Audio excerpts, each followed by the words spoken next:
Hello நண்பா அன்பீஸ், welcome to ஃபன்சோன் intend media. என்னன்னா இவன் எப்போ பார் குட்டி ஸ்டோரி சொல்லிக்கிட்டோ அதுக்கு ஒரு மாரல் சொல்லிக்கிட்டு மோட்டிவேஷன்ற பேரில் போட்டு கழுத்து இருக்கிறான் அப்படின்னு தானே நினைக்கிறீங்க? இவன்கிட்ட வேற கண்டென்ட்டே இல்லை, எப்போ பார் குட்டி ஸ்டோரி தான், இந்த கண்டென்ட் தவிர வேற இவன்ட்டு எந்த கண்டென்ட்டும் தெரியாது, அதனால தான் இதை போட்டுட்டு இருக்கான் அப்படின்னு நினைக்கிறீங்கன்றது எனக்கு தெரியுது. அதனால தான் இன்னைக்கு நான் வேற ஒரு கண்டென்ட்டோட வந்திருக்கேன். சரி, வீடியோக்குள்ள போயிடலாங்களா? நான் நேற்றே ஒரு வீடியோவில் சொல்லியிருப்பேன், நம்ம ஆக்டர் அஜித் குமார் துபாயில் ஒரு கார் ரேஸில் கலந்துருக்காருன்னு. நேற்று அது ஒரு ரிசல்ட்டும் வந்துருச்சு.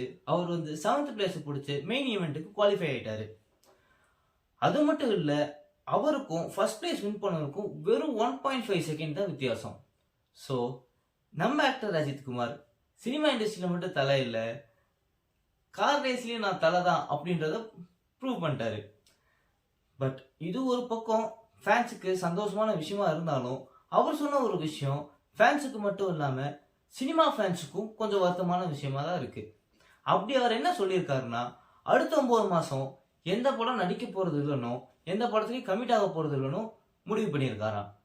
ஸோ இதை கேட்ட அந்த ஃபேன்ஸுக்கு மட்டும் இல்லை, காமன் ஆடியன்ஸுக்கும் கொஞ்சம் வருத்தமாக தான் இருக்குது.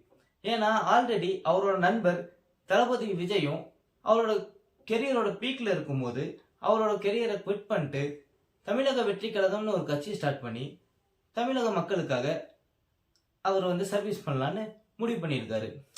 ஸோ கோலிவுட் இண்டஸ்ட்ரி தலையும் தளபதியும் இல்லாமல் எப்படி இருக்க போகுது அப்படின்றத நீங்கள் ஃபீல் பண்ணுறீங்கன்றத கமெண்ட் செக்ஷனில் கமெண்ட் பண்ணுங்கள். இந்த வீடியோ உங்களுக்கு பிடிச்சிருந்தா லைக் பண்ணுங்கள், ஷேர் பண்ணுங்கள், மறக்காமல் நம்ம சேனலை சப்ஸ்கிரைப் பண்ணிடுங்க.